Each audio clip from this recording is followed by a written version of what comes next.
السلام علیکم لسنرز، آج میں ریڈ کرنے جا رہی ہوں ناول صیاد کی قسط نمبر 8۔ ناول شروع کرنے سے پہلے پلیز میرے دوسرے چینل کے لنک کو ضرور سبسکرائب کیجیے گا۔ Late started. صیاد 10واں باب۔ رات کے تیسرے پہر ہجر تاجکستان کے دارالحکومت دوشنبہ کے ایئرپورٹ پر بیٹھی اپنی فلائٹ کے اناؤنسمنٹ کا انتظار کر رہی تھی۔ بلیک لانگ کوٹ میں ملبوس، سر پر ونی کیپ اور منہ پر ماسک لگائے وہ کرسی کے بل سے ٹیک لگائے بیٹھی تھی۔ اس کے انداز سے ظاہر تھا کہ وہ بہت تھکی ہوئی ہے، کیونکہ آدھے گھنٹے پہلے ہی ایک لمبی فلائٹ کے بعد وہ ناروے سے تاجکستان پہنچی تھی۔ اب مزید کچھ دیر بعد اس میں تاجکستان سے پاکستان کی فلائٹ میں سوار ہونا تھا۔ دل ہی دل میں وہ اپنے کنیکٹنگ فلائٹ کے ذریعے پاکستان جانے کے فیصلے پر پچھتا رہی تھی۔ خود کو ملامت کرتے اس لمحے کو سوچنے لگی جب اس نے یہ فیصلہ کیا تھا۔ کل صبح ہی کی تو بات تھی جب موڑ کی تعریف پر عمل کرتے وہ اوسلو کے ہیئر اینڈ بیوٹی سیلون میں موجود تھی۔ ہیئر اسٹائلسٹ اس کی دی گئی ہدایات کے مطابق اس کے بالوں سے بلانڈ ڈائی ہٹانے کے بعد انہیں medium length bangs hair cut میں اسٹائل کرنے میں مصروف تھی۔ ڈائی ہٹنے کے باعث اس کے بالوں کا کالا رنگ نمایاں تھا، جو اس کی سرخ اور سفید رنگت پر بہت جچ رہا تھا۔ ہیئر اسٹائلسٹ ابھی اپنے کام سے فارغ ہوئی ہی تھی جب اس کا فون بجا۔ تنقیدی نگاہوں سے کندھے تک آتے اپنے بالوں کا جائزہ لینے کے بعد اس نے ایک نظر فون کی اسکرین کو دیکھا، جس پر انٹرنیشنل نمبر لکھا تھا۔ ہچکاتے اس نے کال ریسیو کی۔ ہیلو، ہجر ہارون۔ کال ریسیو کرتے ہی گمبھیر آواز اس کے کانوں سے ٹکرائی۔ ایک لمحے کے لیے اسے لگا کہ لائن کی دوسری جانب مانسٹر ہے۔ بھاری گمبھیر لہجہ جس میں بیک وقت نرمی اور سخت پن موجود تھا، بالکل مانسٹر کی طرح۔ بھلا میرا نمبر اس کے پاس کیسے جا سکتا ہے؟ وہ تو میرا نام بھی بھول گیا ہوگا اب تک۔ دوسرے ہی لمحے دل ہی دل میں خود کو مخاطب کرتے اس نے اپنے خیال کی تردید کی اور پر اعتماد لہجے میں بولی، جی آپ کون؟ الہان مرتضیٰ۔ دیسائی ریسٹ ہاؤس کے لاؤنج میں لیپ ٹاپ اسکرین کے سامنے بیٹھے الہان نے اپنا تعارف کروایا۔ اس کی بات سن کر ہجر کو تعجب ہوا۔ کل رات آپ نے پاکستان آنے کے متعلق میسج کیا تھا، میں نے اسی سلسلے میں بات کرنے کے لیے فون کیا ہے۔ اسے کچھ کہنے کا موقع دیے بغیر اس نے فون کرنے کا مقصد بتایا۔ کہیں، کیا کہنا ہے؟ سیلون کا خارجی دروازہ پار کرتے اس نے جواب دیا، اگلے 2-3 دنوں میں ناروے سے پاکستان کے کسی بھی ڈائریکٹ فلائٹ میں سیٹ موجود نہیں ہے، تاہم آج رات ایک کنیکٹنگ فلائٹ میں سیٹ موجود ہے۔ آپ بتا دیں کہ آپ کی 3 دن بعد کی ڈائریکٹ فلائٹ کی ٹکٹ بک کراؤں یا پھر آج رات کی کنیکٹنگ فلائٹ کی ٹکٹ بک کر لوں؟ لیپ ٹاپ پر کھلی فلائٹ ڈیٹیلز پر نظر ڈالتے ہوئے اس نے سوال کیا۔ کنیکٹنگ فلائٹ میں اسٹے کتنی دیر کا ہے اور اسٹے کس جگہ کا ہے؟ پارکنگ ایریا میں کھڑی اپنی کار کی جانب بڑھتے ہوئے اس نے استفسار کیا۔ تاجکستان میں ہے اسٹے اور تقریباً آدھے گھنٹے کا ہے۔ کنیکٹنگ فلائٹ ہی ٹھیک ہے۔ کچھ لمحے سوچنے کے بعد اس نے جواب دیا، کنفرم ٹائمنگ اور فلائٹ ڈیٹیلز میں آپ کو بھیج دوں گا۔ ٹھیک ہے، کوئی اختتامی کلمات بولے بغیر ہجر نے فون بند کیا اور جلدی سے گاڑی گھر کی جانب جانے والی سڑک پر ڈال دی۔ اگلے چند گھنٹوں میں اس نے بمشکل پیکنگ کی اور پھر ناروے کی فضاؤں کو غیر معینہ مدت کے لیے الوداع کہتے ہوئے جہاز میں سوار ہو گئی۔ فلائٹ کے دوران زیادہ تر وقت اس نے سوتے ہوئے گزارا۔ کچھ دیر پہلے ہی اس نے وسطی ایشیائی ملک تاجکستان میں قدم رکھا تھا اور اب دوشنبہ کے ایئرپورٹ پر بیٹھی اگلی فلائٹ کا انتظار کر رہی تھی۔ کچھ منٹوں بعد چائنا سے آنے والی فلائٹ لینڈ ہوئی، اس لیے ایئرپورٹ پر گہما گہمی تھی۔ ہاتھ میں پکڑے میگزین پر عدم توجہی سے نگاہ ڈالنے کے بعد اس نے FIDS اسکرین پر اپنی فلائٹ کی ٹائمنگ دیکھی اور پھر فون کی اسکرین روشن کر کے ٹائم دیکھا۔ پچھلے 10 منٹوں میں وہ 32 مرتبہ یہ عمل دہرا چکی تھی، مگر وقت تھا کہ کچھوے کی رفتار سے گزر رہا تھا۔ تنگ آ کر وہ سفید ٹائلوں پر مزین ایئرپورٹ پر بیٹھے مسافروں کا جائزہ لینے لگی۔ مختلف مسافروں اور کریو ممبران پر سرسری نگاہ ڈالنے میں مصروف تھی جب اس کی نظر ایک لڑکی پر پڑی۔ اس لڑکی کی چھوٹی چھوٹی سوجی ہوئی آنکھیں اس بات کا ثبوت تھیں کہ وہ چائنا سے تعلق رکھتی ہے۔ گرے رنگ کی ہوڈ اور لائٹ بلو جینز پہنے وہ ارد گرد سے بے نیاز کسی سے فون پر باتیں کرنے میں مصروف تھی۔ فاصلہ کم ہونے کے باعث ہجر کو اس کی آواز صاف سنائی دے رہی تھی۔ میں نے ایک دفعہ کہا ہے تمہیں کہ باس سے مشورہ کر کے جواب دوں گی، پھر بار بار فون کرنے کی کیا منطق ہے؟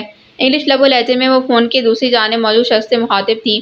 ہجر اس چائنیز نقوش والی لڑکی کے منہ سے شستہ انگلش سن کر حیران ہوئی تھی۔ میں فی الحال تمہاری کوئی بات سننے کے موڈ میں نہیں ہوں، اور ایک بات کان کھول کر سن لو، غلطی سے بھی پاکستان میں قدم رکھنے کی کوشش نہ کرنا۔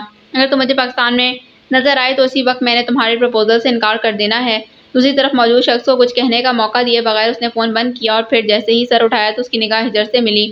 اسے اپنی طرف متوجہ دیکھ کر اس لڑکی کو اپنی بلند آواز کا احساس ہوا تو اس کے چہرے پر شرمندگی کے تاثرات ابھرے۔ ہجر نے اسے شرمندگی کے احساس سے نکالنے کے لیے اپنی نظروں کا رخ میگزین کی جانب موڑ لیا۔ کچھ دیر بعد اس کی فلائٹ کا اعلان ہوا تو اپنا ہینڈی کیری اٹھا کر وہ پلین کی جانب بڑھنے لگی۔ پلین میں سوار ہوتے ہی اس نے اپنی نشست تلاش کی۔ ابھی وہ اپنی نشست پر بیٹھی تھی جب اسے وہی لڑکی اپنی جانب بڑھتی دکھائی دی۔ چند قدم کا فاصلہ عبور کر کے وہ اس کے ساتھ والی سیٹ پر آ بیٹھی۔ کچھ دیر پہلے والی حرکت کے لیے سوری، مجھے پبلک پلیس پر اونچی آواز میں نہیں بولنا چاہیے تھا۔ یقیناً آپ میری اونچی آواز کی وجہ سے ڈسٹرب ہوئی ہوں گی۔ بیٹھتے ساتھ ہی اس نے اپنی حرکت پر معافی طلب کی۔ سوری کہنے کی ضرورت نہیں، اٹس اوکے۔ ہجر نے اس کی معافی قبول کی۔ نام کیا ہے آپ کا؟ وہ لڑکی خاصی باتونی تھی، اس لیے اس نے باتوں کا سلسلہ چھوڑا۔ ہجر، آپ کا نام؟ Catherine having. کیتھرین خاصا لمبا نام ہے، اسی لیے آپ مجھے کیتھی کہہ لیں۔ اس کی بات پر سر ہلا کر ہجر خاموش ہو گئی۔ کیا کرتی ہیں آپ؟ میرا مطلب ہے اسٹوڈنٹ ہیں، ہاؤس وائف ہیں یا پھر بزنس وومن ہیں؟ کیتھی نے خاموشی کو توڑتے ہوئے استفسار کیا۔ میں سائیکالوجسٹ ہوں، ہجر نے لسانیت سے جواب دیا۔ گریٹ، آپ کا کیا پروفیشن ہے؟ ہجر نے اخلاقاً پوچھا۔ میں باؤ بی ہوئیجیا چیریٹی سروس گروپ کی ممبر ہوں۔ اس نے ایک Chinese web based network کا نام لیا۔ کون سا گروپ؟ ہجر اس گروپ کا نام سمجھ نہ پائی تھی، اس لیے اس نے استفسار کیا۔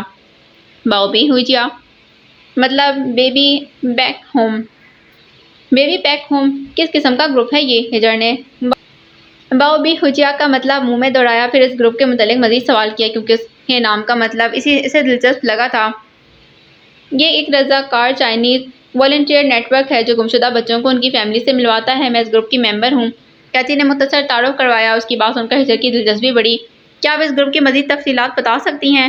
ضرور۔ اصل میں ایک ویب سائٹ ہے جس کی بنیاد چائنا کے ایک شخص نے رکھی ہے اور اس کا مقصد گمشدہ بچوں کو ان کے خاندانوں سے ملوانا ہے۔ دراصل چائنا میں بچوں کے اغوا کے کیسز بہت زیادہ ہیں۔ ایک اندازے کے مطابق ہر سال چائنا سے تقریباً 20,000 بچے اغوا ہوتے ہیں۔ ان میں چند بچے بیرون ملک ایکسپورٹ کیے جاتے ہیں۔ بچوں کے اغوا کی اس کثیر تعداد کو مدنظر رکھتے ہوئے یہ ویب سائٹ تشکیل دی گئی ہے۔ یہ ویب سائٹ کس طرح کام کرتی ہے؟ ہجر کے انداز سے ظاہر تھا کہ وہ بہت غور سے اس کی تفصیل سن رہی ہے۔ جن خاندانوں کے بچے اغوا ہوتے ہیں وہ اپنے بچے کی عمر، تصویر اور باقی معلومات اس ویب سائٹ پر بھیج دیتے ہیں، اور دوسری جانب اگر کسی کو راہ چلتے کوئی اجنبی بچہ ملتا ہے تو وہ اس کی معلومات بھی ویب سائٹ کو بھیج دیتا ہے۔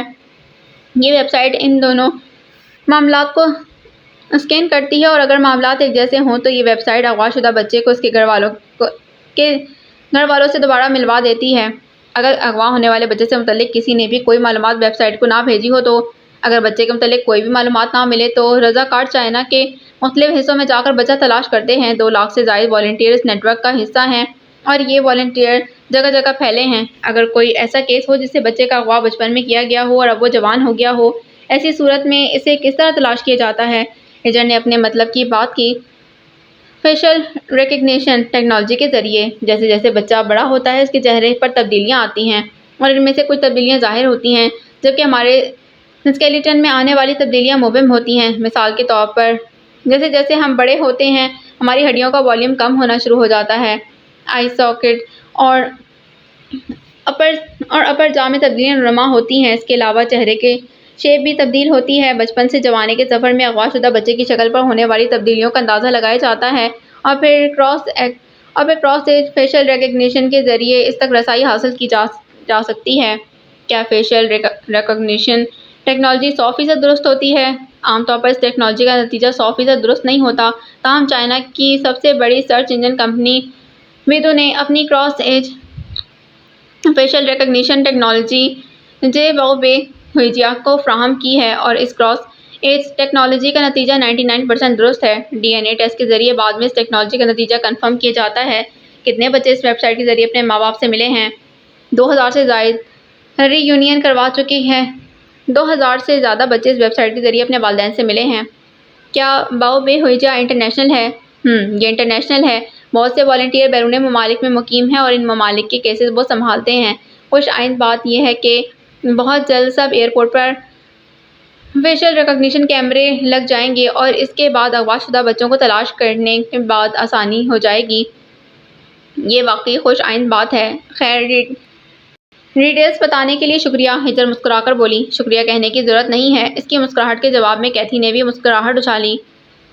کیا میں جان سکتی ہوں کہ باؤ بے ہوئیجیا میں آپ کی اس قدر دلچسپی کی وجہ کیا ہے؟ کیتھی باؤ بے ہوئیجیا کے موضوع پر ہجر کی غیر معمولی دلچسپی بھانپ گئی تھی۔ دراصل میری ایک دوست ہے، وہ اڈاپٹڈ ہے اور اپنے فوسٹر پیرنٹس کو سڑک پر زخمی حالت میں ملی تھی۔ اس وقت اس کی عمر 1 سال کے قریب تھی۔ پولیس کے مطابق اسے اغوا کیا گیا تھا مگر 100% کے مگر صد افسوس کہ اغوا کار کا کوئی سراغ نہیں مل سکا۔ کچھ دن پہلے میری اس سے ملاقات ہوئی تھی، تب اس نے مجھے بتایا کہ وہ اپنے ماں باپ کو تلاش کر رہی ہے۔ اس کے منہ سے ویب سائٹ کا ذکر سن کر میرے ذہن میں اس کا خیال آیا تھا۔ اس ویب سائٹ کے ذریعے اسے اپنے ماں باپ کی تلاش کرنے میں مدد ملے گی، صرف اس لیے کہ میں اس میں دلچسپی لے رہی ہوں۔ ہجر نے وجہ تو صحیح بتائی تھی، مگر اپنی جگہ اپنی کسی دوست کا حوالہ دے کر۔ اگر ایسی بات ہے تو آپ بے فکر رہیں، آپ اپنی اس دوست کے بچپن کی تصویر، کہاں اور کس حالت میں وہ اپنے فاسٹر پیرنٹس کو ملی تھی، اور باقی ڈیٹیلز مجھے بھیج دیں۔ میں اور میری ٹیم پوری کوشش کریں گے کہ ہم اسے اس کے اصل ماں باپ تک پہنچا سکیں۔ اپنی بات مکمل کر کے وہ ٹھہری، پھر کچھ یاد آنے پر دوبارہ گویا ہوئی۔ اور ہاں، یہ بات میں آپ کو بتاتی چلوں کہ اس ویب سائٹ پر وقت کی کوئی لمٹ نہیں۔ کچھ کیسز ایسے ہوتے ہیں جن میں بچہ بہت جلد اپنے گھر والوں کو مل جاتا ہے، اور کچھ کیس ایسے بھی ہوتے ہیں جن میں سالوں گزرنے کے بعد بھی فیملی اپنے گمشدہ بچے سے نہیں مل پاتی، یا پھر بچہ اپنے ماں باپ سے نہیں مل پاتا۔ میں آپ کو یہ کہنا چاہوں گی کہ اگر آپ ہم پر اعتماد کر رہی ہیں تو صبر بھی کریں۔ یقین مانیں کہ ہمارے والنٹیئر دن رات بچوں کی تلاش میں لگے رہتے ہیں، صرف اس لیے کہ اغوا ہونے والے بچوں کے والدین ان سے امید لگائے بیٹھے ہیں۔ وہ ہم پر اعتماد کرتے ہیں کہ اگر ان کا بچہ زندہ ہوا تو ہم ایک نہ ایک دن ان کا بچہ ڈھونڈ نکالیں گے۔ آپ کو بس امید کا دامن تھامے رکھنا ہے۔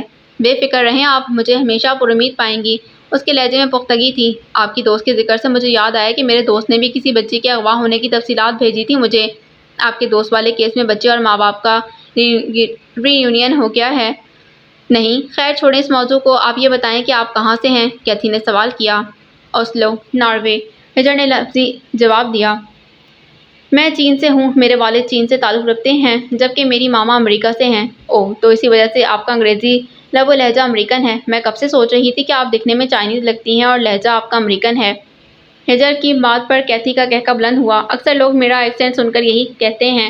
ہجر اس کی بات سن کر مسکرائی، پھر یوں ہی ان کے درمیان باتوں کا سلسلہ چلتا رہا۔ جیل نما کمرے میں بنے روشن دان سے صبح کی ہلکی ہلکی روشنی اندر داخل ہوئی۔ اس ہلکی ہلکی روشنی میں اندر کا منظر واضح ہوا۔ وہ عورت اور بچہ اسی بوسیدہ سے ٹیبل کے گرد بیٹھے تھے۔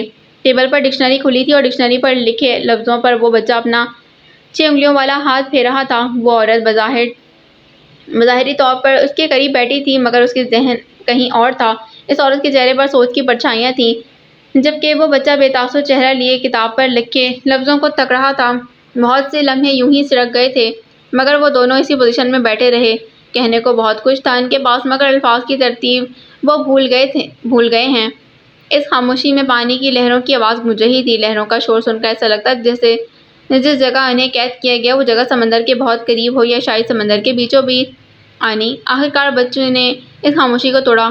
آنی نے بے دہانی میں جواب دیا۔ کیا سوچ رہی ہیں آپ؟ سوچ رہی ہوں کہ جیل میں قید ہوئے ہمیں 8 سال بیت گئے ہیں۔ آج کے طلوع ہوتے سورج نے مجھے خبر دی ہے کہ اب یہ قید جلد ختم ہونے والی ہے۔ میں بہت جلد آزاد ہو جاؤں گی۔ پچھلے 8 سال جس اذیت میں گزرے ہیں، وہ اذیت بہت جلد ختم ہو جائے گی۔ میرا مسیحا مجھے بچانے آ رہا ہے، وہ اس صیاد کی قید سے مجھے نکال لے گا۔ چیخوں اور سمندر کی لہروں کی آواز میں بہت جلد پیچھا چھڑا لوں گی۔ کیا واقعی ہم آزاد ہونے والے ہیں؟ بچے نے تعجب سے سوال کیا۔ ہاں، ہم آزاد ہونے والے ہیں۔ یہ ہمارا سمندر سے آخری سفر ہے۔ مجھے باہر نہیں جانا، مجھے یہ اندھیرا، یہ بوسیدہ کمرہ اچھا لگنے لگتا ہے۔ اندھیرا بڑی ظالم چیز ہے، یہ انسان سے اس کا سب کچھ چھین لیتا ہے، یہاں تک کہ پرچھائی بھی۔ کبھی اندھیرے کو اپنا ساتھی مت بنانا، اس نے بچے کو تاکید کی۔ باہر کی دنیا بھی تو ظالم ہے، باہر کی دنیا بہت اچھی ہے، انہوں نے دھیمے لہجے میں اس بچے کو سمجھانا چاہا۔ ہمیں اس قید میں ڈالنے والا صیاد باہر کی دنیا کا باسی ہے، اور صیاد کی دنیا کبھی اچھی نہیں ہو سکتی۔ باہر کی دنیا میں بہت سے لوگ ہیں، جن میں سے چند لوگ اچھے ہیں، چند برے ہیں۔ جس نے ہمیں یہاں قید کیا، اس کا شمار برے لوگوں میں ہوتا ہے، اور صرف ایک شخص کے باعث جس نے ہمارے ساتھ برا کیا، ہم باقی ساری دنیا کو برا نہیں کہہ سکتے نا۔ مگر آنی، اس بچے کی بات کاٹ کر عورت بولی، اس موضوع پر بحث اس وقت کریں گے جب ہم باہر نکل جائیں گے۔ آپ خاموشی سے پڑھو۔ ہر روز آپ مجھے ایک ہی چیز بار بار پڑھاتی ہیں، مجھے یاد ہو گیا ہے یہ سب، اس لیے اب میں اسے دوبارہ نہیں پڑھوں گا۔ چہرے پر بیداری لیے اس نے کتاب بند کی۔ صرف یاد نہیں کرنا، اسے سمجھنا بھی ہے۔ سمجھ بھی آ گئی ہے مجھے ساری۔ وہ بچہ پر اعتماد تھا۔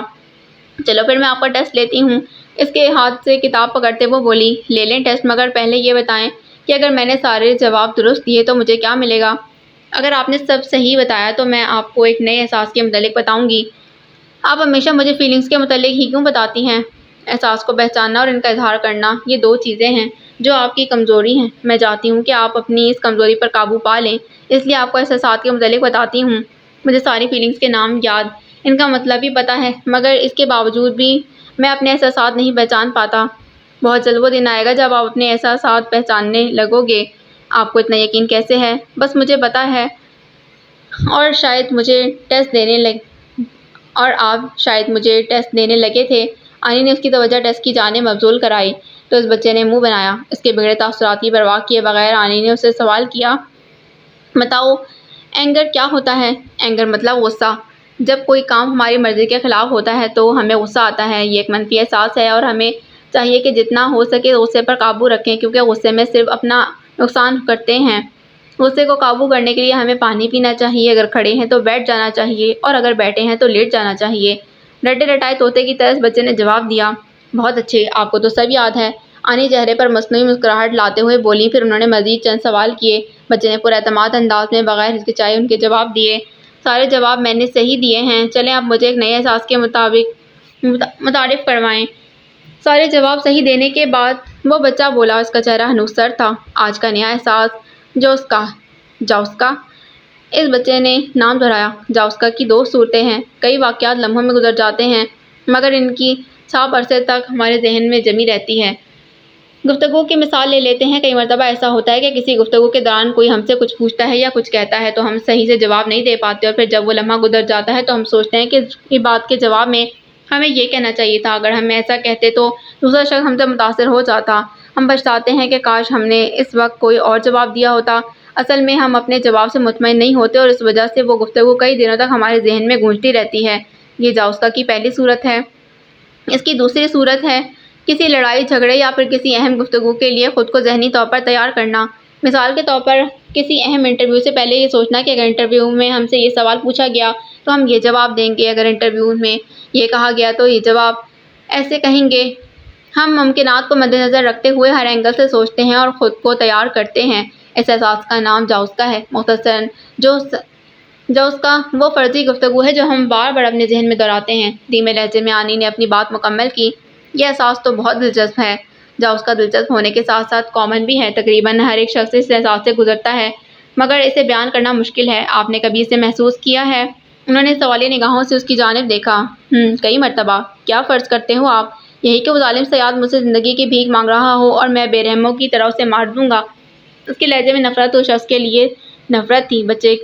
بچے کی بات سن کر عورت کے چہرے کا رنگ فک ہوا۔ کئی مرتبہ میں سوچتا ہوں کہ جب وہ ہمیں کھانا دینے آتا ہے تب پیچھے کی طرف سے اس پر حملہ کروں گا مگر کبھی ہمت نہیں ہوئی ایسا کرنے کی۔ تم اس کا مقابلہ نہیں کر سکتے۔ آنی نے اس کی ہمت کم کرنی چاہی۔ آنی، میں 12 سال کا ہو گیا ہوں اور وہ 32 سال کا۔ اگلے چند سالوں میں میری طاقت بڑھ جائے گی اور اس طاقت کم ہوتی جائے گی کیونکہ اس کی زندگی کا الٹا چکر یعنی بڑھاپے کی جانب سفر ہو جائے گا اور پھر ایک دن ایسا آئے گا جب میں اس پر قابو پانے میں کامیاب ہو جاؤں گا۔ وہ دن اس دنیا میں آخری دن ہوگا۔ تم ایسا نہیں کرو گے۔ تمہاری پرورش میں نے کی ہے اور میں نے تمہیں دوسروں کی جان لینا نہیں سکھایا۔ آنی، دیکھ لیجیے گا، ایک دن میں اسے مار دوں گا۔ اگر زور بازو سے اس کا مقابلہ نہ کر پایا تو موقع ملنے پر گولی سے مار دوں گا۔ میں اسے اور گولی سے بھی سیدھا دل میں ماروں گا تاکہ اگلی سانس نہ لے سکے وہ۔ آنی اس کے لہجے کی مضبوطی اور آنکھوں کا سرد پن دیکھ کر ششدر رہ گئیں۔ بچے کو تکتی ان کی آنکھوں سے آنسو گرنے لگے جو ان کے ہاتھ میں پکڑی کتاب میں جذب ہونے لگے۔ جلدی وہ آنسو سسکیوں میں بدلے۔ بچہ جو اپنی نفرت میں اس عورت کو فراموش کیے بیٹھا تھا سسکیوں کی آواز پر ان کی جانب متوجہ ہوا۔ آپ رو کیوں رہی ہیں؟ انہیں روتے دیکھ کر وہ تشویش سے بولا، اپنی ناکامی پر رو رہی ہوں۔ میں تمہاری اچھی پرورش کرنے میں ناکام رہی ہوں۔ یہ دکھ مجھے رلا رہا ہے۔ 3 سال تم مجھ سے الگ اس کی قید میں رہے ہو اور ان 3 سالوں میں اس نے تمہیں اپنی طرح بنا دیا ہے۔ بے حس، سرد اور بے رحم۔ تمہارا بچپن، تمہاری ہنسی اور تمہارے اندر کی انسانیت چھین لی اس نے۔ آج مجھے احساس ہو رہا ہے کہ پچھلے 5 سالوں میں تمہیں زندگی کی طرف لانے کی جو کوششیں کیں وہ سب بیکار گئیں۔ اس شخص کا رنگ تم پر اتنا گہرا چڑھا ہے کہ 5 سالوں میں بھی اتر نہ سکا۔ مجھے ایسا لگ رہا ہے کہ گزرے سالوں میں میں پتھر کو سکھاتی رہی ہوں، پتھر کو بتاتی رہی ہوں کہ مسکراتے کس طرح ہیں، دوسروں کی پرواہ کیسے کرتے ہیں، ان کو تکلیف پہنچاتے نہیں۔ کتنی پاگل ہوں نا میں۔ آنکھوں سے بہتے آنسو صاف کرتے وہ خود پر ہنسی۔ ان کی ہنسی بھی تکلیف دہ تھی۔ اس نے تمہیں اپنی طرح حیوان بنا لیا ہے جو دوسروں کو تکلیف دیتے ہیں، ان کو قید کرتے ہیں اور پھر انہیں مار دیتے ہیں۔ یہی اس کا مقصد تھا۔ کامیاب ہو گیا ہے وہ اپنے مقصد میں اور میں ناکام ہو گئی ہوں۔ میں تمہیں زندگی کی طرف نہیں لا پائی، میں ہار گئی ہوں۔ شکستہ آنسوؤں سے نم لہجے میں انہوں نے اپنی بات مکمل کی۔ میں آپ کو کبھی ہارنے نہیں دوں گا۔ اس نے اپنی آنی کے آنسو صاف کیے۔ آپ جو کہیں گی میں وہی کروں گا۔ میں اس جیسا نہیں بنوں گا، نہ کسی کو تکلیف پہنچاؤں گا، نہ کسی کو قید کروں گا۔ آپ پلیز روئیں مت، اس نے التجا کی۔ تم وعدہ کرو تم کسی کی جان نہیں لوگے، اس شخص کی بھی نہیں۔ آنی، اس نے ہمارے ساتھ اتنا برا کیا، صرف ہمیں ہی نہیں اور بھی بہت سے لوگوں کو تکلیف پہنچائی ہے اس نے، بہت سے لوگوں کو مارا ہے اس نے، اس لیے اس کا دنیا سے چلے جانا ہی بہتر ہے۔ تم مجھے اس شخص کی لاکھ برائیاں بھی گنوا دو تب بھی میں تمہیں اسے مارنے کی اجازت نہیں دوں گی۔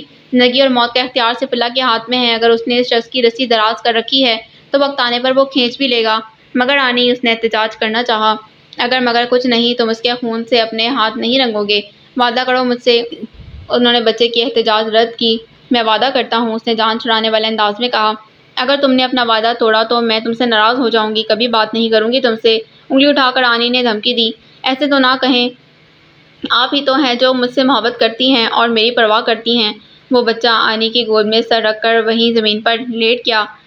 میرے علاوہ اور بہت سے لوگ ہیں جو آپ سے محبت کرتے ہیں، وہ تو شاید مجھ سے بھی زیادہ آپ سے محبت کرتے ہیں۔ آپ سب سے زیادہ کس سے پیار کرتی ہیں آنی؟ اس کے سوال پر آنی کی آنکھوں میں چمک در آئی۔ آپ جیلس تو نہیں ہوں گے؟ آپ بتا دیں میں جیلس نہیں ہوں گا، میں سب سے زیادہ آپ سے پیار کرتا ہوں، اس لیے آپ جس سے پیار کرتی ہیں میں بھی اس سے محبت کرتا ہوں۔ اس نے یقین دلایا، میں سب سے زیادہ پیار اپنی بیٹی سے کرتی ہوں، وہی تو میرے جینے کی وجہ ہے اور اس ملنے کی امید کے باعث ہی میں یہ قید کاٹ رہی ہوں۔ آج سے میں بھی آپ کی بیٹی سے محبت کرنے لگا ہوں۔ اس کی بات سن کر آنی کے لبوں پر مسکراہٹ بکھر گئی۔ محبت کرو یا نہ کرو مگر اس کا خیال ضرور رکھنا، انہوں نے بچے کے بکھرے بال سنوارتے کہا، پھر ہاتھ میں پکڑی کتاب کھولی۔ کتاب کے چند صفحے اس کے آنسوؤں کے باعث تر تھے۔ آخری سبق کھولنے کے بعد اس پر کچھ لکھنے لگیں۔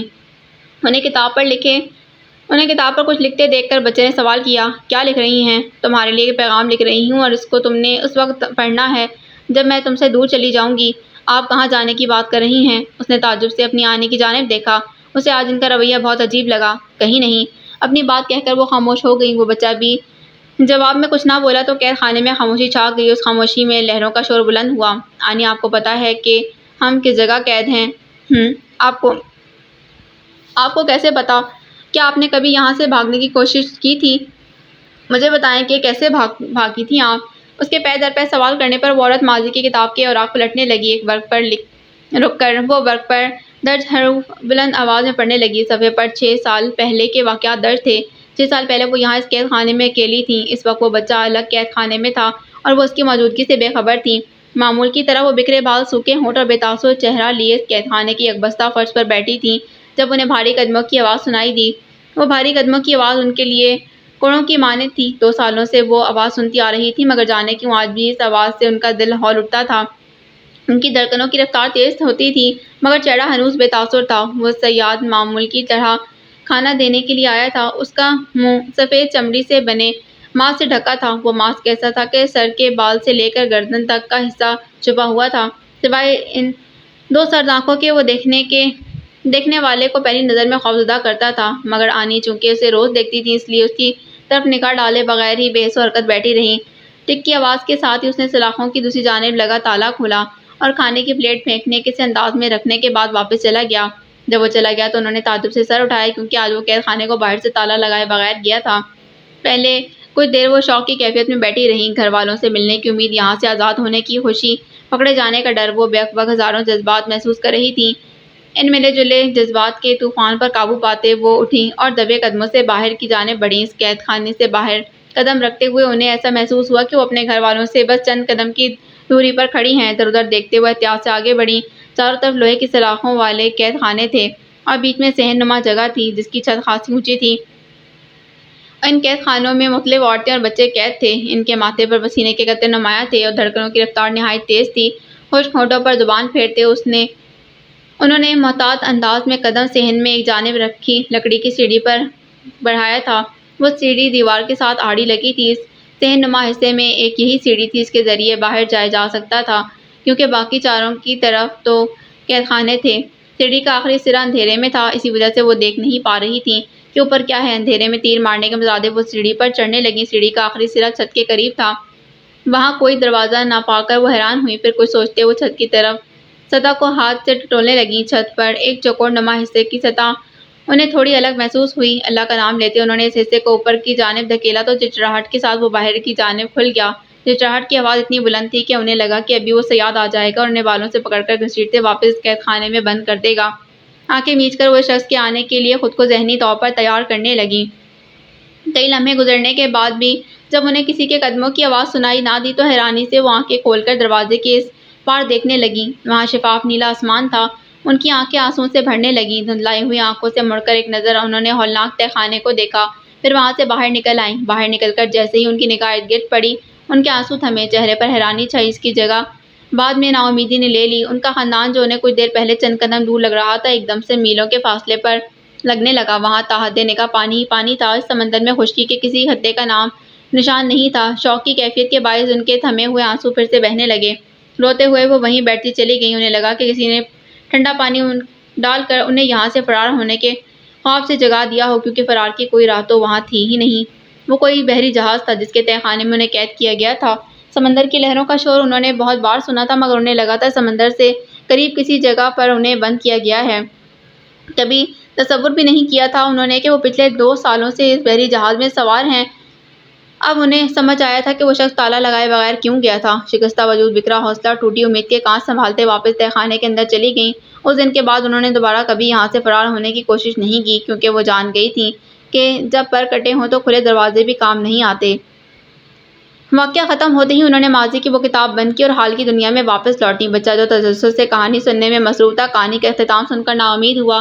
اس قید خانے میں پھر خاموشی چھا گئی، کیونکہ ماضی کے اوراق پلٹ کر انہیں آنی صرف سر جھکائے افسردہ سی بیٹھی تھی۔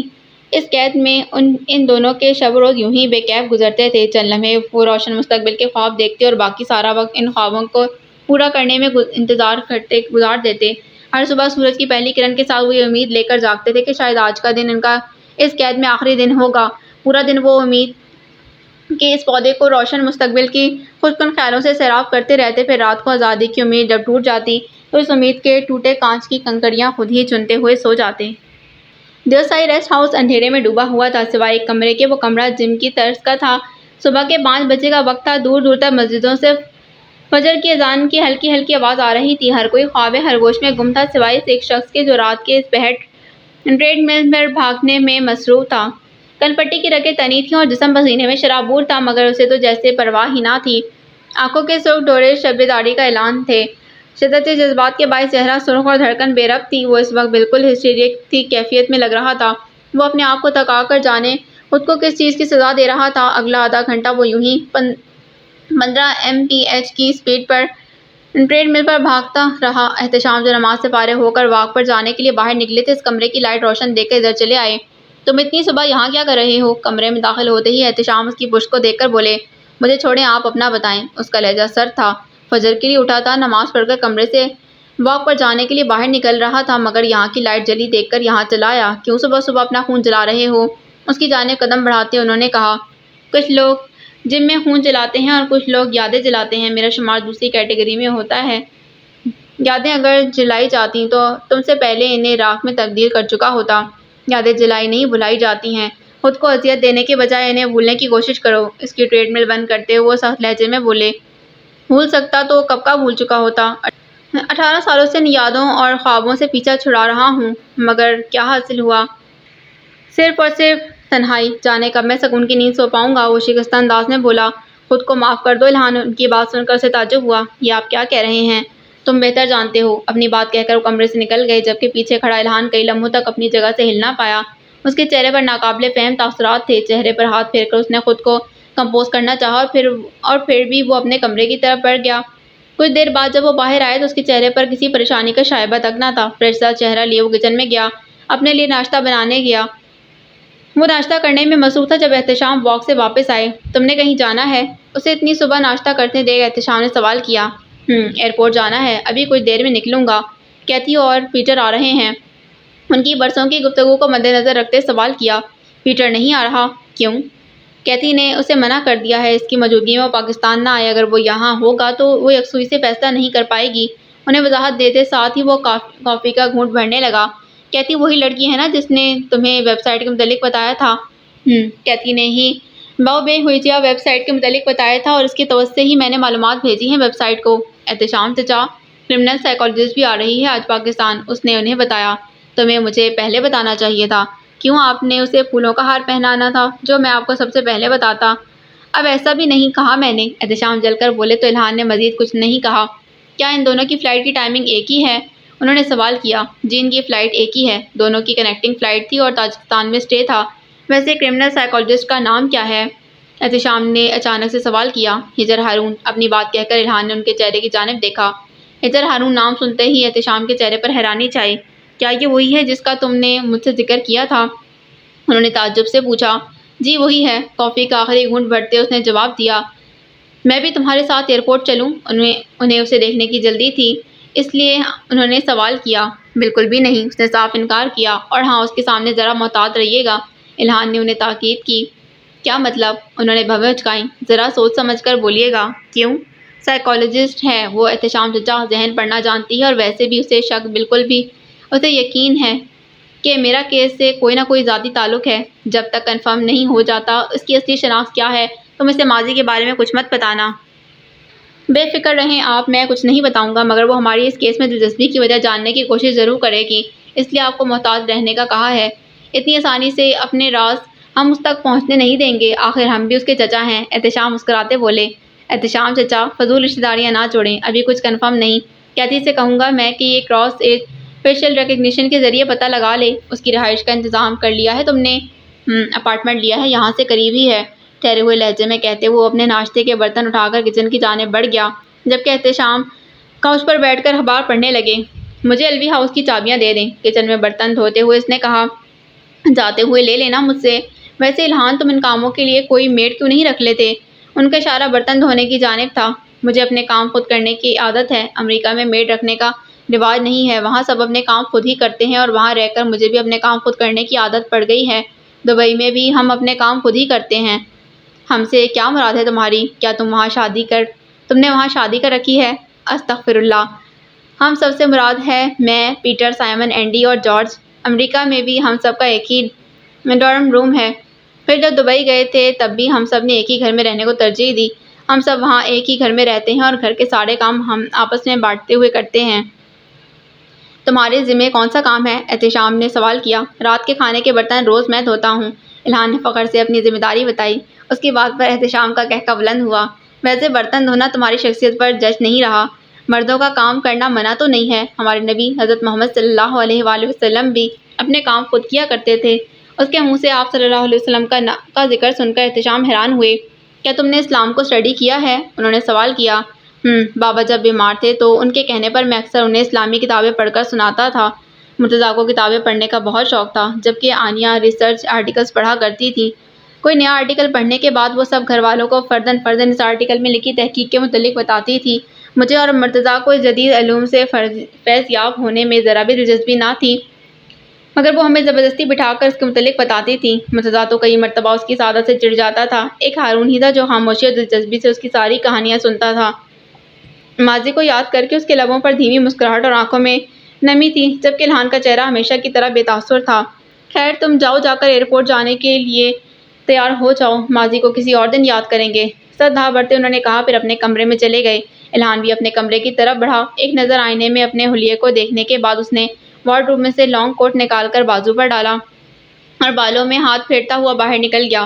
الہان یہ لو ایل وی ہاؤس کی چابیاں۔ وہ گھر کے خارجی دروازے کے قریب کھڑا شوز پہننے میں مصروف تھا جب احتشام نے اسے متوجہ کر کے چابیاں اس کی جانب پھینکیں اور بلند آواز میں بولے، ہم سب کی کچھ تصویریں لیتے آنا وہاں سے، اگر وہاں جانے کی ہمت کر پایا تو تصویریں بھی ضرور لے آؤں گا، کوٹ پہنتے ہوئے اس نے کہا اور لمبے لمبے ڈگ بھرتا باہر نکل گیا۔ اس کے جانے کے 10 منٹ بعد احتشام بھی گھر سے نکل گئے۔ ان کی گاڑی کا رخ بھی ایئرپورٹ کی جانب تھا۔ الہان نے منع کیا تھا مگر وہ اسے ایک نظر دیکھنا چاہتے تھے۔ پتہ نہیں کیوں الہان کے منہ سے اس کا ذکر سن کر انہیں لگا کہ وہ وہی ہے۔ اپنے شک کی تصدیق کرنے کے لیے وہ جا رہے تھے۔ ان کا ارادہ تھا کہ بغیر الہان کی نظروں میں آئے وہ بس دور سے اسے دیکھ کر واپس آ جائیں گے۔ کچھ لمحے پہلے ہی ان کی فلائٹ لینڈ ہوئی تھی۔ پاکستان کی سرزمین پر قدم رکھتے اسے عجیب سے احساس نے گھیر لیا۔ اسے کبھی ناروے میں ایسی اپنائیت محسوس نہ ہوئی تھی۔ وہ اپنے احساسات خود ہی سمجھنے سے قاصر تھی۔ حیرانی سے ارد گرد اپنے جیسے ایشین نگوش والے لوگوں کو دیکھتے وہ یہ سوچنے میں مصروف تھی کہ وہ سب اس کے جیسے ہیں، شاید تبھی اسے اجنبیت محسوس نہیں ہو رہی۔ ہجر نے منہ پر سے ماسک ہٹایا اور سر سے ہیٹ بھی غائب تھی۔ بینگز میں کٹے اس کے بال اس کے ماتھے پر بکھرے تھے، ان بالوں سے اس کی بھویں مکمل طور پر چھپی تھیں۔ بینگز اور شولڈر کٹ اس کے بیبی چہرے پر بہت اچھا لگ رہا تھا۔ ایک ہاتھ سے سوٹ کیس کو گھسیٹتی ہوئے چھوٹے چھوٹے قدم اٹھاتے باہر کی جانب جا رہی تھی۔ کیتھی کی آواز پر جو ارد گرد دیکھنے میں مصروف تھی اس کی جانب متوجہ ہوئی۔ فلائٹ کے دوران ان دونوں میں اچھی خاصی دوستی ہو گئی تھی، اس لیے اب وہ انفارمل انداز میں ایک دوسرے کو مخاطب کر رہی تھیں۔ یہ میرا نمبر ہے، تم لے لو، اپنی دوست کے متعلق ڈیٹیلز تم اس نمبر پر بھیج دینا۔ کارڈ پر نمبر لکھنے کے بعد وہ کارڈ ہجر کی جانب بڑھاتے بولی، ٹھیک ہے، ویسے تم پاکستان کس لیے آئی ہو؟ کارڈ تھام کر ہجر نے سوال کیا۔ ایک دوست سے ملنے آئی ہوں، تم کیوں آئی ہو؟ میں کرمنل سائیکالوجسٹ ہوں اور یہاں ایک کیس کے سلسلے میں آئی ہوں۔ اچھا صحیح۔ باتوں کے دوران وہ پبلک ایریا میں آ گئی تھیں۔ دونوں سب سے پہلے نکلنے والے مسافر تھیں۔ کیتھی ارد گرد دیکھ رہی تھی، غالباً وہ اپنے دوست کو تلاش کر رہی تھی، جبکہ ہجر کسی ایسے فرد کی تلاش میں نظر دوڑا رہی تھی جس کے ہاتھ میں اس کے نام کا بورڈ ہو۔ یہ اس کا پہلا کیس تھا جو کہ پرائیویٹ کنسلٹری تھا، ورنہ آج سے پہلے اس نے جتنے بھی کیس لیے تھے وہ سب اس ادارے کی جانب سے دیے گئے تھے۔ پہلا تجربہ ہونے کے باعث وہ اندازہ نہیں لگا پا رہی تھی کہ ایئرپورٹ پر اسے ریسیو کرنے کون آئے گا۔ پتہ نہیں باس اب تک کیوں نہیں آئے؟ تمہیں بھی اپنے جاننے والا کوئی نہیں دکھا؟ کیتھی کے سوال کے جواب میں ہجر نے نفی میں سر ہلایا۔ تیز رفتاری سے گاڑی ڈرائیو کر کے وہ ایئرپورٹ پہنچا۔ اس کے پہنچنے تک فلائٹ لینڈ ہو چکی تھی۔ ستون کے پاس کھڑے ہو کر وہ آنے والے مسافروں کو دیکھنے لگا۔ ایک کے بعد ایک مسافر آ رہے تھے، مگر وہ دونوں تھیں کہ نکلنے کا نام نہ لے رہی تھیں۔ اس کے چہرے پر بیزاری کے تاثرات تھے۔ زندگی میں پہلی مرتبہ وہ کسی کو ریسیو کرنے آیا تھا اور جنہیں وہ ریسیو کرنے آیا تھا وہ دونوں باہر آ ہی نہیں رہی تھیں۔ ان کی تلاش میں نظر دوڑاتے وہ تھوڑا آگے بڑھا تو دونوں ایک دوسرے ستون کے قریب ایک ساتھ کھڑی نظر آئیں۔ کیتھی کو تو وہ پہلی نظر میں پہچان گیا تھا، مگر ہجر کو پہچاننے میں اسے دقت ہوئی تھی، کیونکہ ہمیشہ کی طرح اس بار بھی وہ اسے مختلف حلیے میں نظر آئی تھی۔ مضبوط قدم اٹھاتا ہوا وہ ان دونوں کے قریب گیا۔ کسی کو اپنی جانب بڑھتا دیکھ کر ہجر اس کی جانب متوجہ ہوئی۔ الہان کی طرف نظر پڑتے ہی اس کے چہرے پر حیرانی چھائی، کیونکہ اسے امید نہیں تھی وہ اسے ریسیو کرنے آئے گا۔ کیتھی کا رخ ہجر کی جانب تھا، اس لیے وہ الہان کو دیکھ نہ پائی۔ الہان کے آنے کے کچھ دیر بعد ہی احتشام ایئرپورٹ آ گئے اور وہ دور سے اس پر نظر رکھے ہوئے تھے۔ پہلے تو وہ بیزار چہرہ لیے متلاشی نگاہوں سے ادھر ادھر دیکھ رہا تھا، مگر ایک جانب نگاہ پڑتے اس کی آنکھوں میں شناسائی کے رنگ ابھرے۔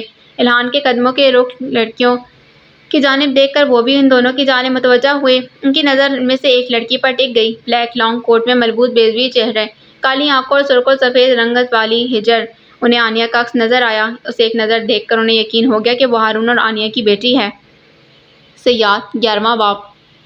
Once you eliminate the impossible, whatever remains, no matter how improbable, must the truth.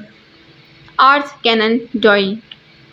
ایک دفعہ جب ناممکنات کا خاتمہ کر دیا جائے تو جو بچے گا، چاہے کتنا بھی خلاف قیاس کیوں نہ ہو، سچ ہوگا۔ برقی کمکموں سے جگمگاتے ایئرپورٹ پر وہ دونوں ایک دوسرے کے روبرو کھڑے تھے۔ کالی آنکھیں ڈارک براؤن آنکھوں سے ٹکرائیں تو ان میں شناسائی کے رنگ ابھرے۔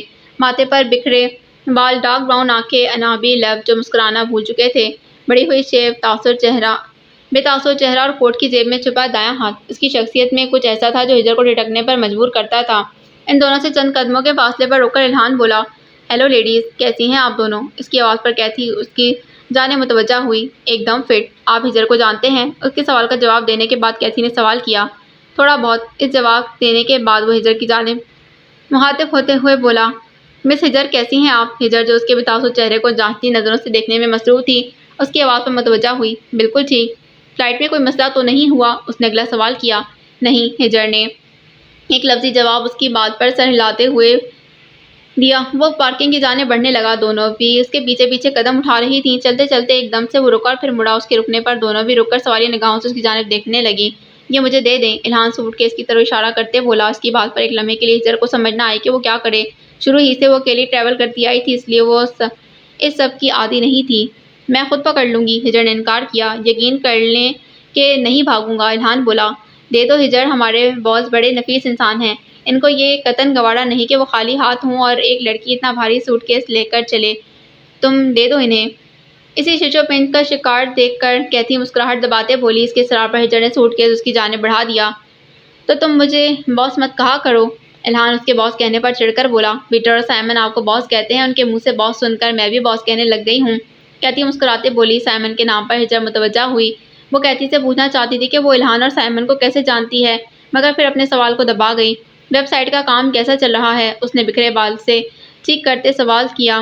اچھا چل رہا ہے، آپ کے دیے کیس پر بھی کام ہو رہا ہے۔ آپ بتائیں کہ یہ ہنٹر گیم کیا سوچ کر بنائی تھی آپ نے؟ دھوم مچی ہوئی ہے ہر جگہ اس گیم کی، مگر یہ 8 گھنٹوں والی قید کا کیا چکر ہے؟ کیتھی کی بات پر ہجر کے کان کھڑے ہوئے۔ پلیئر کی ایڈکشن بریک کرنے کے لیے یہ قید، الہان کے جواب سے کیتھی تو مطمئن ہو گئی تھی، مگر یہ جواب ہجر کو مطمئن نہ کر پایا۔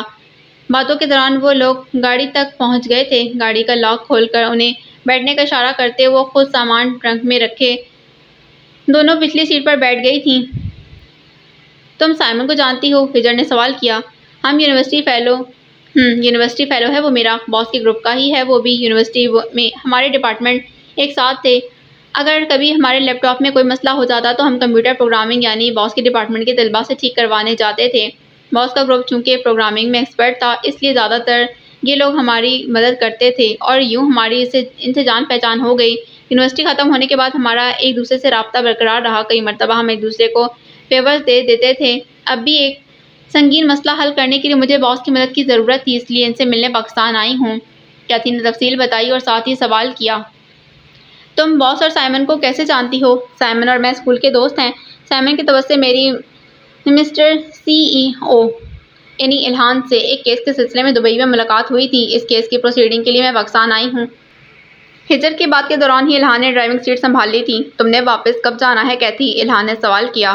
ابھی تو مجھے پاکستان آئے 1 گھنٹہ نہیں ہوا اور آپ کو میرے جانے کی پڑ گئی ہے، حد ہے بھائی۔ میں نے تو سنا تھا کہ پاکستانی بڑے مہمان نواز ہوتے ہیں، مگر آپ کو دیکھ کر لگ رہا ہے میں نے غلط سنا ہے، وہ ناراضی سے بولی۔ ان کی گفتگو کے دوران ہجر کھڑکی کے اس پار دوڑتے مناظر دیکھنے میں مصروف تھی، سڑکوں پر پھرتے لوگ اور وہ خوبصورت شہر۔ ہجر کی آنکھوں کو بہت بھا رہا تھا، اسے پہاڑوں کے بیچ بنا یہ شہر بہت پسند آیا تھا۔ ہمارے مہمان نوازی پر شک مت کرو اور سیدھی طرح میرے سوال کا جواب دو کہ پاکستان میں کتنے دنوں کا اسٹے ہے تمہارا؟ آج رات ہی واپس جانا ہے مجھے، بس آپ سے 2 گھڑی بات کرنے کے لیے آئی ہوں، کیونکہ فون پر تو آپ اویلیبل نہیں ہوتے۔ جب بھی فون کرو سائمن ہی فون اٹھاتا ہے اور ایک ہی بات کہتا ہے کہ باس ابھی مصروف ہیں، وہ جل کر بولی۔ سائمن کو یہ آرڈر میں نے ہی دیا ہے۔ خیر تم یہ بتاؤ کہ تم ہوٹل جاؤ گی نا؟ کوئی دیر آرام کرو۔ کیتھی کی بات پر اس نے سر ہلانے پر اکتفا کیا۔ آپ کا شہر بہت خوبصورت ہے باس، کیوں ہجر؟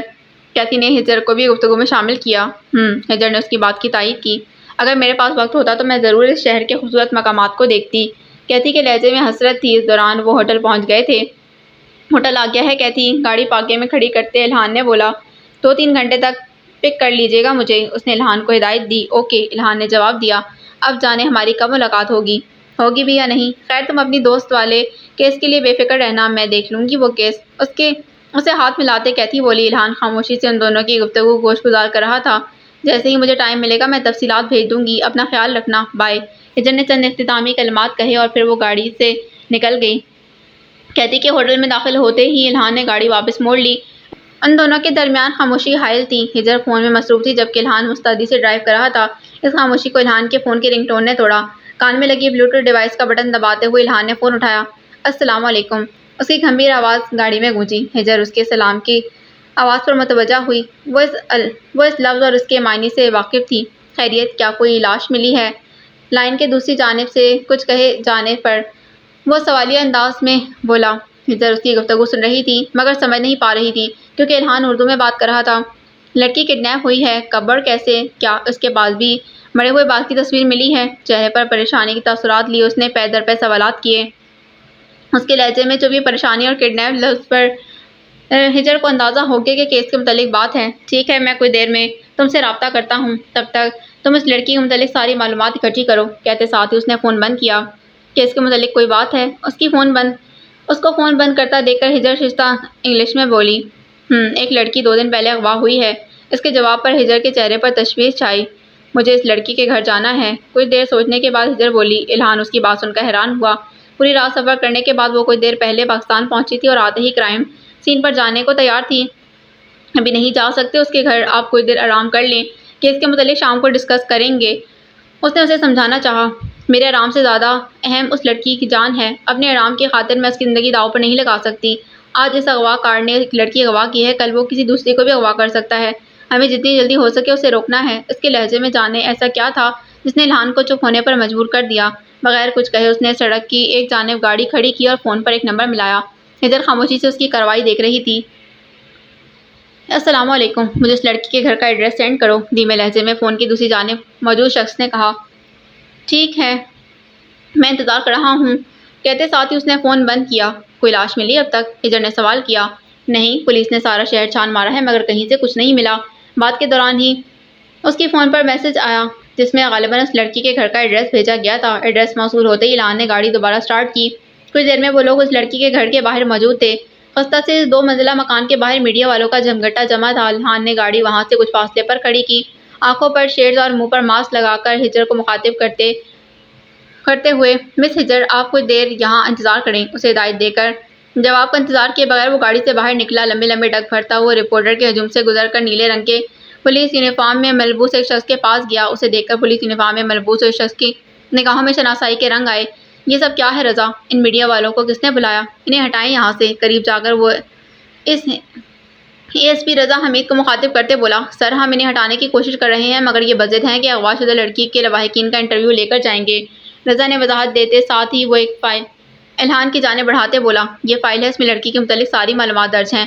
مس ہجر میرے ساتھ ہیں، انہوں نے لڑکی کے گھر والوں سے بات چیت کرنی ہے۔ کسی طرح ان میڈیا والوں کا دھیان بٹاؤ، میں نہیں چاہتا کہ ان کے پاکستان پہنچنے کی خبر میڈیا تک پہنچے۔ اس کے ہاتھ سے فائل لیتے وہ بولا، اس فائل میں اغوا ہونے والی لڑکی کے متعلق ساری معلومات درج ہیں، اسے ایک نظر دیکھ لیں، اس کے گھر والوں سے ملتے ہیں۔ ہجر فائل کھول کر پڑھنے لگی، دیکھ لی ہے فائل، اب چلیں۔ چند لمحوں بعد وہ بولی، میڈیا والوں کے کیمروں سے بچنے کی کوشش کریے گا، ٹھیک ہے؟ اس کی بات کا جواب دیتے ہجر گاڑی سے باہر نکلی۔ اس کے باہر آتے ہی الہان نے قدم بڑھائے اور اس کے دائیں جانب ایک قدم کے فاصلے پر چل رہی تھی۔ انہیں گاڑی سے باہر نکلتا دیکھ کر وردی میں ملبوس رضا رپورٹر کو مخاطب کرتے بولا، جیسا کہ آپ سب جانتے ہیں کہ آج صبح ہی فصیحہ جمیل کے اغوا کی رپورٹ درج کروائی گئی ہے۔